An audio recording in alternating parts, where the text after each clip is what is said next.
वजीर आला सिंध मुराद अली शाह ने इलेक्शन से मुताल्लिक सुप्रीम कोर्ट का फैसला जल्दबाजी का फैसला करार दे दिया। कराची में मीडिया से गुफ्तगू करते हुए मुराद अली शाह ने कहा कि इलेक्शन से मुताल्लिक सुप्रीम कोर्ट ने जल्दबाजी में फैसला किया। जब जजेस इस फैसले से मुत्तफिक नहीं तो आवाम कैसे हो सकते हैं। जिन जजेस ने इनकार किया इनके अलावा फिल कोर्ट बनाए।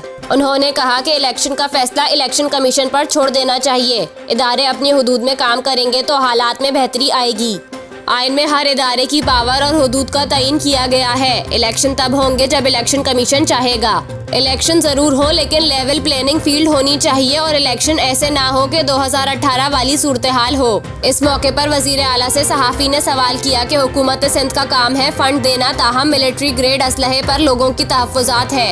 ऐसा ना हो मिलिट्री ग्रेड असलहे के इस्तेमाल से दूसरे भी जद में ना आ जाएं। घोटकी के कच्चे में डाकुओं के खिलाफ ऑपरेशन चल रहा है। कच्चे के इलाके में असलहे की स्मगलिंग को रोकना होगा। कच्चे में चौकियां बनाई हैं ताकि डाकुओं के पास आने वाला असलहा रोका जाए।